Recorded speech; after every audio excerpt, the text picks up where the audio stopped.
Just wanted to give you a quick demo for how to get the Orchata CLI installed so you can start using Orchata with your agents.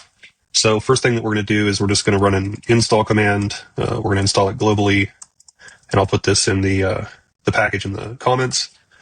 And then once that's installed, we can just run Orchata version just to make sure it's installed correctly. And then we will run Orchata login. And if this is the first time that you've ever logged in, it'll take you to the login / signup screen. But if not, this is sort of what the UI looks like.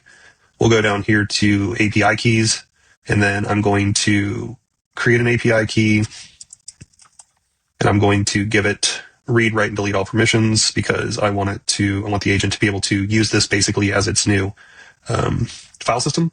Hit create API key, and you're just going to hit copy. Done.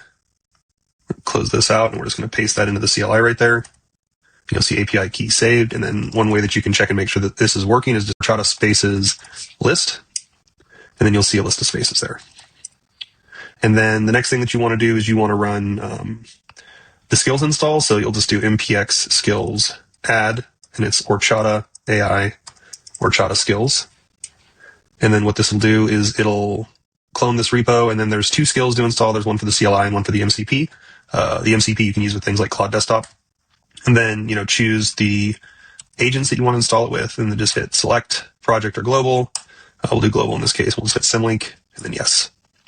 And then now, if we start Claude Code, I can hit skills, and it'll show me that we have the Orchata MCP and the Orchata CLI right there. So that's how to get started with the Orchata CLI and Orchata skills.